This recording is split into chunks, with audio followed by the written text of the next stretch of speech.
Hey, welcome to another episode of Mike's Collection. I'm Mike, and the part of my collection that I'm going to be talking about today is a brand new part of my collection that I just picked up literally about 20 minutes ago. So, this here is a full case of the Spider-Man Marvel Legends based on the new movie that's coming out, Far From Home.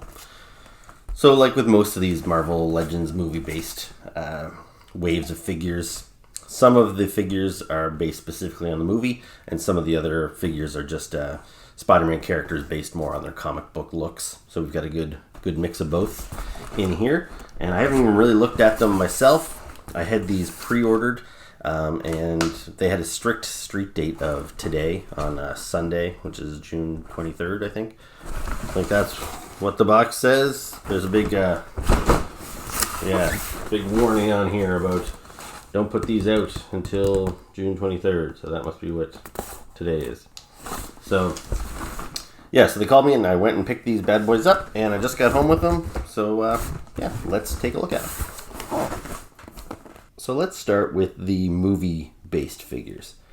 So this one here is Spider-Man in his black, well, not his iconic black costume, but in a black costume. I think they call this Stealth Spider-Man. Or nope, they just call him Spider-Man. But I think I've seen him referred to as Stealth Spider-Man in places online and whatnot, so that's what I'll call him. So I haven't seen the movie yet, obviously, but I've seen the trailer and he's wearing this outfit at certain points. At this point, we still don't know why. But so there he is. Some artwork on the packaging. And we'll take a look at him opened up. Before I do that, I do just want to mention, so I did get all the figures in this assortment here, except for this Spider-Man. So this Spider-Man figure was pretty much your standard red Spider-Man, but instead of blue, he had black. And he didn't come with any of the Build-A-Figure parts to build Molten Man here. You'll see there's no number next to him. And even though it was a decent looking Spider-Man figure, I've got plenty of Spider-Man figures, and I didn't really feel like spending another $30 to get Spidey there. So I don't have that Spider-Man to review, but I'll review all these other guys. So yeah, let's take a look at Stealth Spider-Man outside of the packaging. Alright, so here is the figure that I'm calling Stealth Suit Spider-Man. Yeah, and he looks pretty cool. So clearly this is some sort of homemade costume. At some point Spider-Man must be without his costume and he needs to go out and fight some crime, so he must throw this thing together. That's what I'm guessing. Because the mask, it's got a texture, it's very like ski mask. And these goggles are just kind of thrown on the outside. So yeah, it's a cool looking figure. It really has basically no paint apps. It's like solid black, kind of like Snake Eyes is, with just some flesh there on his fingers and some silver on his goggles. But it looks pretty cool. And feels like it's got some good articulation. There's like the butterfly joints there on his shoulders, so he's got a good range of motion there. Everything else, the double jointed knees, double jointed elbows. Yep, so some good poses there. Now this is the kind of figure I probably wouldn't have bothered to buy if it wasn't for the Build-A-Figure, because even though it's kind of neat, it's probably something he's only going to wear for a very brief period of the movie. Which is kind of like this figure that I had to buy to get another Build-A-Figure. That's Spider-Man's homemade costume from the first movie. And then I've also got Spider-Man in his standard Spider-Man duds here. So it's good that they're all consistently the same height, so you can tell that this is the same character. He was a teenager all the way through. And they are shorter than an adult Spider-Man figure. So this is not based on the movies. Obviously, this is comic book Spider-Man, who's a full-grown man. And you can kind of see, I guess, why I didn't bother buying that other Spider-Man with the black costume, because I do have plenty of Spider-Man. And actually, let's pop another one out here. So here's an old Spider-Man Classics Spider-Man, the precursor to the Marvel Legends toys. And so this is Spider-Man's very iconic black costume, the one that later became Venom. And so, there's I don't know if they intended to make a nod to that at all with the kind of the white eyes on the black costume. But either way, it's not a bad figure. I don't mind that I had to get it to finish my Molten Man, but I don't think it's essential to your collection if you're not planning on building the Molten Man. So the accessories that he came with are 2 alternate hands that have the like the web shooting action, so you can replace 1 or 2 of his fisted hands that he's got there. And the other accessory is an alternate head with the lenses of his goggles flipped up. And I assumed that this would flick down, but it doesn't. There's no movement on those goggles, so they are sculpted that way. Which, I don't know why rather than give a whole other head, you'd think they could just add a little hinge there and had these flick up and down, but no matter. Let's try that on, see how it looks. So here is Spider-Man with his alternate head on. You see with the goggles flipped up. And so while it's a neat accessory, I would have preferred maybe a fully unmasked Tom Holland head under there. As I don't imagine I would, if I was playing with these things, I don't imagine I'd be popping this head on and off just to have him flip his goggles up. But yeah, and I'll probably display him with the other head with the goggles down, because even just putting this head on, I was a little nervous pushing down on it because it took on a bit of pressure, and I was worried I could snap these things right off because they're kind of delicate. But anyway, that is Stealth Suit Spider-Man. So the next movie-based figure I have here is Mysterio. And he'll be played by Jake Gyllenhaal in the movie. And he looks pretty cool. And since I didn't get that other Spider-Man, these 2 are really the only 2 movie figures that I have. And then there's also the Build-A-Figure Molten Man, which this is based on his look that he's going to have in the movie, I guess. Which is pretty far removed from his regular comic book look. But anyway, yeah, so some really nice artwork. I really like this look for Mysterio. And yeah, let's pop him open and take a look at him. And here is Mysterio. And I gotta tell you, I think this guy looks fantastic. Like the very intricate detailing on the costume. It's still got that like grid pattern that the classic Mysterio has. The gauntlets, are reminiscent of classic Mysterio. The eyes on the cape. Like everything's there that's classic Mysterio. It's just turned up to look much nicer, much more detailed. Still got the purple cape. Now it's got some interesting patterns on the back. I'm not sure what that's all about, but doesn't look bad and keeps him from just being a boring purple blanket from the back. Gives you something to look at. And I love the way they did the helmet. It's not see-through, but it looks like how I would imagine Mysterio's helmet should look. It seems to have like a kind of a weird like glittery effect inside, but there's no shadow of a human head or anything in there, and that's kind of what I prefer for my Mysterio. Articulation wise, it's pretty much the same as Spider-Man. Looks good. And just for comparison purposes, here is the more classic comic book Mysterio that we got a little while ago. And yeah, so you can see they got some similarities, got some differences as well. So yeah, if I had to pick between the 2, I think I prefer the new movie version. It's just a lot more interesting to look at. And this one here, well, I was very excited to finally get this comic book accurate Mysterio figure. The costume is, a little plain. The cape is just a big purple blanket from the back. And his head, I don't think they quite figured out what to do with it. Like, the bubble here is part of the cape. And underneath, they gave you this translucent skull with a octopus tentacle going through it. Which is like a neat accessory, but it's nothing that Mysterio ever looked like. I would have preferred they actually gave us a Mysterio head. Like Quentin Beck is the guy that is Mysterio. And he's got kind of a weird little bowl cut. He looks like Mo from the Three Stooges. So yeah, it would have been cool to get one of those heads, but I wouldn't want to be able to see the head through the bubble. And with the bubble on, it's kind of hard to make out the details of that, but you can tell there's something inside. So I get what they were going for, and he's the master of illusion, so I guess that's supposed to be some sort of trick he's playing on who's ever looking at him. But I like this look, and I like this. They didn't overthink the bubble there. I think it looks really good. And just bring in one more for comparison purposes. Here's the old Toy Biz Mysterio figure.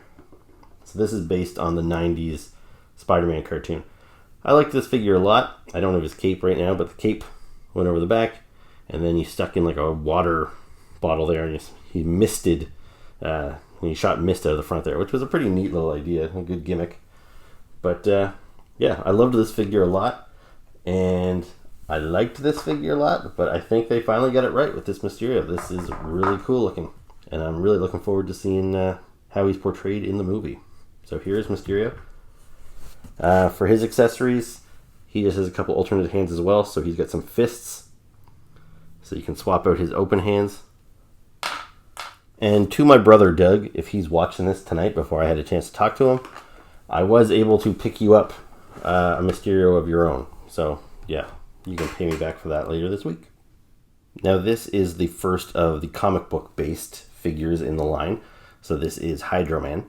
Now, judging from the trailers that I've seen, it looks like Hydro Man is actually featured in the movie as well, but I doubt he'll look like this, just some dude in a t-shirt.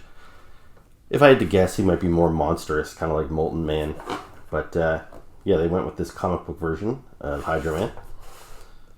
So again, some nice artwork on the packaging. He's a pretty straightforward looking guy.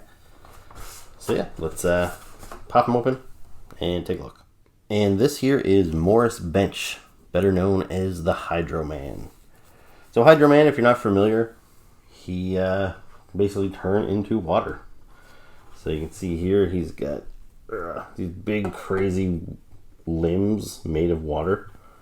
Yeah, the articulation on them, I'm not so sure they are articulated. Maybe there's a joint there, but it doesn't seem to want to move easily, and doesn't have a whole lot of room to move. So yeah, he can't really bend very well at the elbows.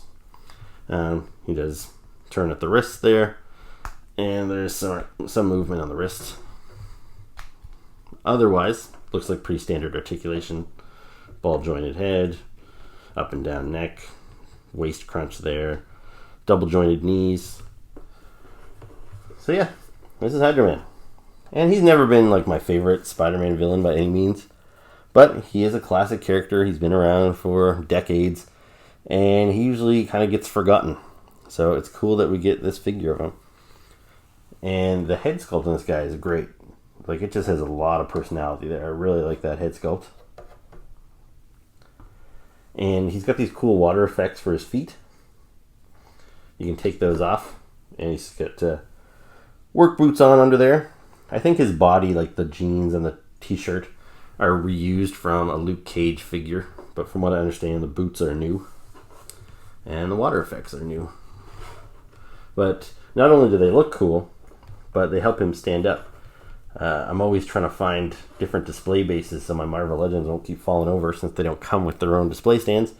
And yeah, so it's kind of nice that he basically does have his own display stand, and that should keep him from toppling over on my shelf.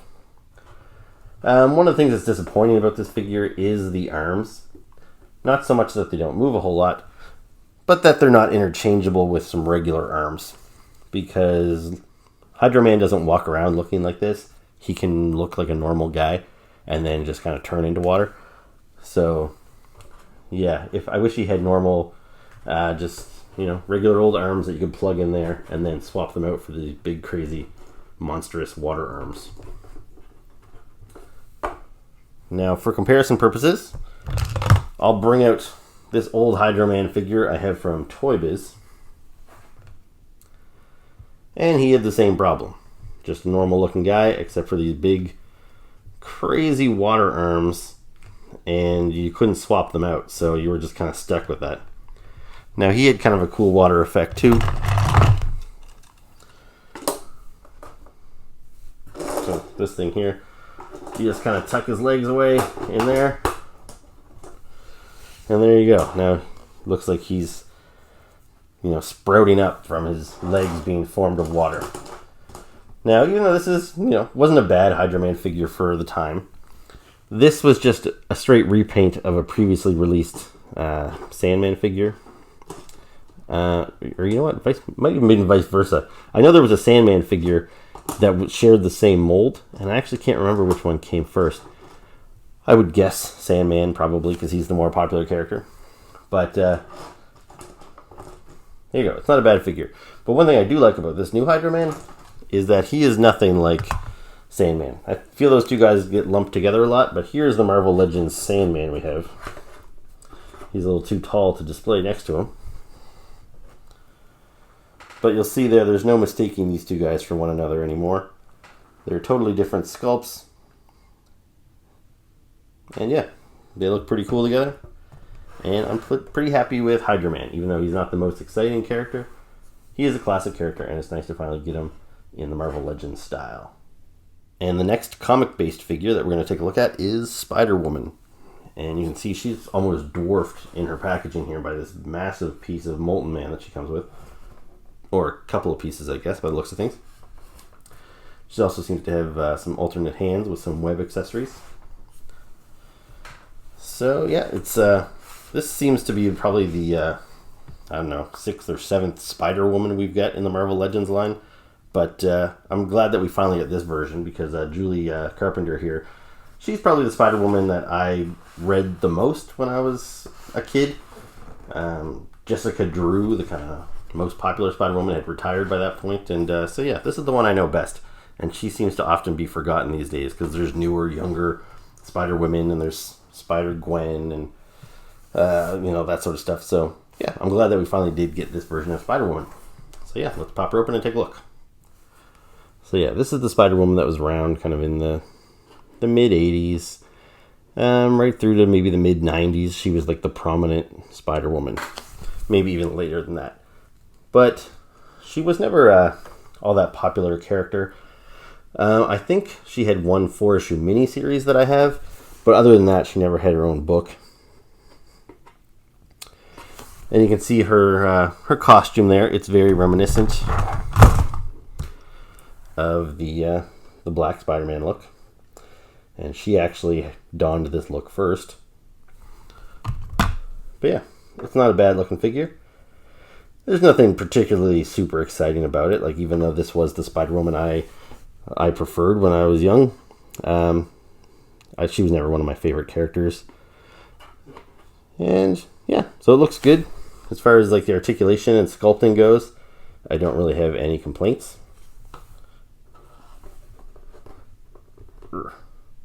But as I mentioned earlier, when it comes to Spider-Woman, so here's the original.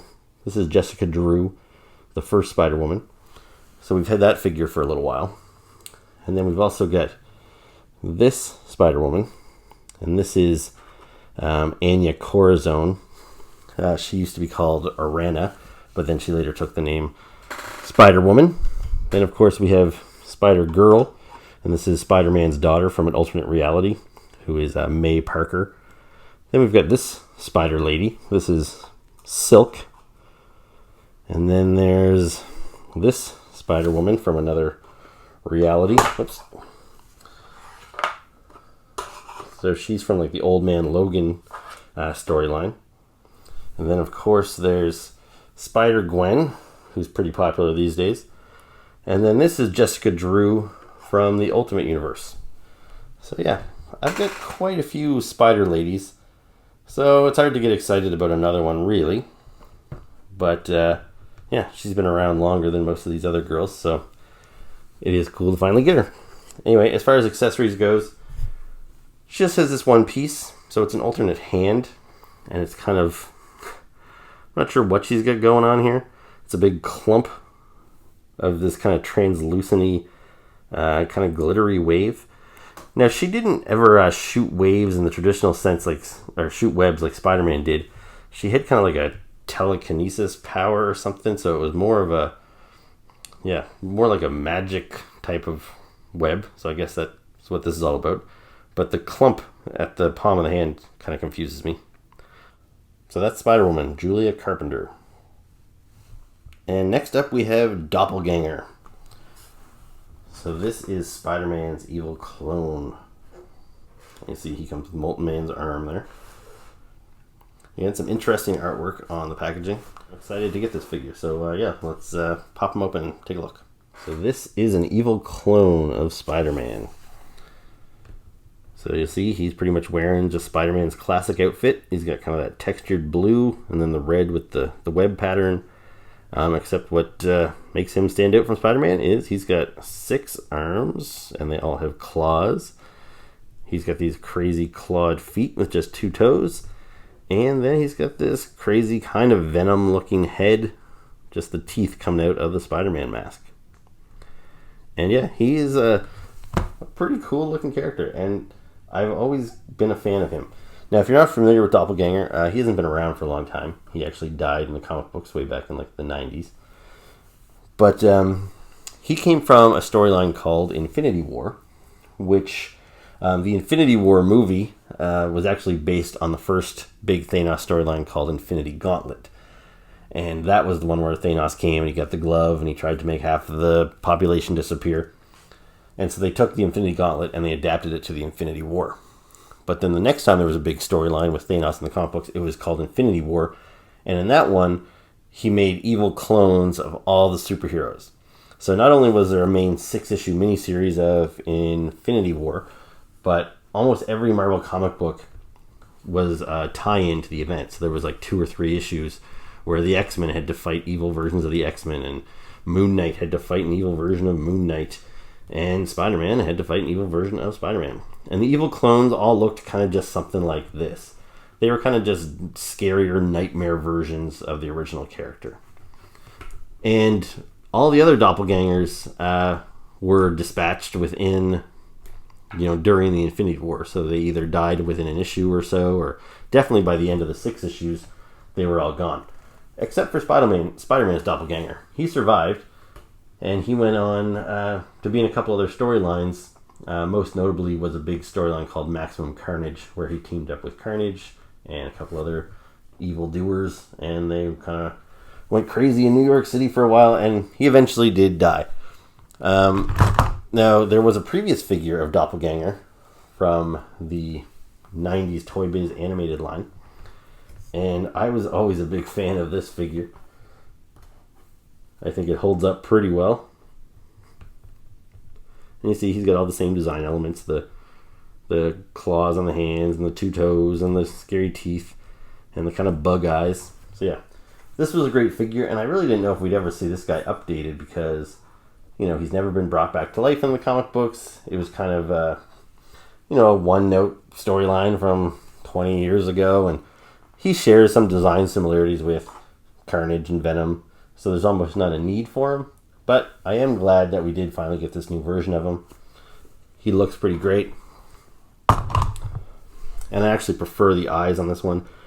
They still have that kind of like fly pattern, but it's not as noticeable as it was on the old 90s figure. I thought maybe there was an articulated jaw for a second when I saw that seam there, but there's not. So articulation wise, like he's got lots of articulation on the arms, as you can see. But we sacrificed a torso joint in order to make all these arms work. So yeah, he can't, there's no bend there as you would see on pretty much every other Marvel Legend figure. So that's kind of unfortunate. But otherwise, I think this is an awesome figure, and I'm glad that I finally have him. So yeah, there's Doppelganger. And the last carded figure that we have here to look at is Scorpion. So this is one of the ones I was probably most excited about because he's just a classic Spider-Man villain, and we haven't got a version of him in the Marvel Legends, at least not from Hasbro, in a long, long time. So this is my first version of Scorpion as a Legends. His artwork is kind of strange there too. I don't know if he's doing some karate kick or falling down a hole or something, but it's different. But yeah, he's one of Spider-Man's just a classic villains from the earliest days of Spider-Man. One of my favorites. So yeah, pretty excited to open him up and take a look at him. So let's do that. So here is Scorpion. And he looks pretty great. I really like the colors. This kind of metallic green works pretty well. I wasn't sure if I would like this color when I first saw this figure previewed online, but it actually works pretty good. Articulation, everything looks good. He's got the torso joint that Doppleganger didn't have. And I like that it's kind of hidden away in his costume because he's got those lines across there anyway, so it doesn't look too bad. Yeah, he's got the double jointed shoulders and knees, ball jointed neck. Everything works great. And then Scorpion's main feature is, of course, his tail. So I love the way it looks. They're attached on the back, very kind of old school looking. Scorpion has changed his costume a number of times over the years. He always tries to get a little more like hardcore, but I just like this basic classic look. Nothing too crazy. The tail here, which is I'm really glad to see, it bends on wires, so you can kind of contort it, which is something was a huge missed opportunity with Dr. Octopus, that his tentacles couldn't be moved around. But with this guy, you can do that, so you can get some cool poses, put his tail wherever you like it, I guess. And yeah, works out pretty good. And sometimes Scorpion has like a completely rounded tail and all that sort of stuff. I think this one works pretty good with the big spike on there. So I like that. Now, for comparison purposes, the only other Scorpion figure I have in this scale, I have like a 3 3/4 inch one, but is the old Toy Biz one from the 90s. And this was one of my favorite Toy Biz figures. I think it's basically perfect as far as how it presents the Scorpion. Again, he's got the look is completely classic. I like the colors on this one a lot, which is partly why I was disappointed by these colors, because I kind of wanted them to look more like this. Yeah, the way the tail doesn't bend, but it had kind of an attack feature. I forget how you made that work with his arm. Yeah, so you move his arm and his tail kind of strikes forward. Whoops.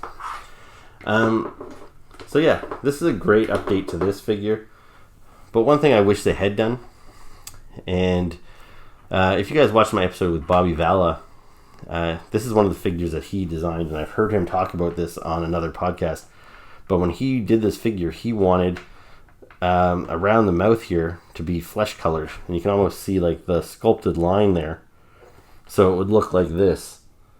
But for whatever reason, they ultimately went with just painting his whole head green, which there is precedent for that. Back when like Todd McFarlane was doing the comic books, this is how he drew him, so his sneer could be seen right through the face mask. But it kind of doesn't make a whole lot of sense. Not that it needs to for comic books, but I think I just prefer this look, and I think it makes more sense too. So yeah, I kind of wish they'd done that. But otherwise, it's a pretty cool head sculpt. I like him. He looks angry, which is how I would expect Scorpion to look. He always seemed like kind of one of the bigger dicks in Spider-Man's Rogues Gallery. So there you go. That's Scorpion. Now let's take a look at the last figure, which is the Molten Man Build-A-Figure. Alright, so this is the Molten Man. And he's pretty big. Like, for comparison purposes, here he is next to one of the other figures. So, yeah, he's quite a bit taller. Like you'll see here, even compared to Sandman, who was already quite a large figure, Molten Man towers over him as well. So this version of Molten Man looks pretty crazy. Like his head kind of looks like just a skull, and then he's just covered in like dripping melted metal. And like you'll see, it looks like he's got a girder poking out of him, and he even came with a weapon, which is a girder as well, and then it seems to kind of melt where it touches his hand, and you'll see he's like dripping metal in various spots. This side of him, he's got a much more humanistic features, so his hand and his foot are still, kind of human, whereas this side is just a big heap of metal, so he's very kind of misproportioned and kind of creepy looking. Now, I am a fan of the Molten Man, and in the comic books, usually he just looks like a shiny gold guy with a buzz cut. Like, he kind of looks like a Silver Surfer type of character. So this is pretty different, but not bad. Like, I still kind of hope we get a regular comic book style Molten Man down the road, because I don't think he's ever had a figure. There isn't one that I can think of anyway. So yeah, this is kind of neat. And for a live action movie, this probably would make for a bigger, scarier threat than just some guy with shiny gold skin. So yeah, this looks cool, and I'm excited to see him in the movie. He's a little hard to move. I'm not even sure I snapped him together correct, but yeah, I do find the joints a little awkward. I'm not sure how much movement you can get out of him, but the paint job's nice. I like that shiny gold paint, and then it kind of looks like translucent in spots, almost like it's catching the light, and you can kind of see that he looks like he could be like hot melted metal in there. And yeah, it looks really nice. So yeah, if you want this figure, you have to buy the other 6 that I just showed you. And I think it's worth it because there's not really a dud in the bunch. And yeah, this guy looks pretty rad. So there you go. That's Molten Man. So that's my review of Marvel Legends Spider-Man Far From Home assortment. I hope you enjoyed it. Hope you found it helpful. Maybe it'll help you decide which one of these figures you're going to go out and buy. Anyway, if you did enjoy the video, please like the video below, subscribe to the channel, and please leave me any comments below too. I appreciate all of them, and I try to answer everyone. So yeah, until next time, thanks for watching.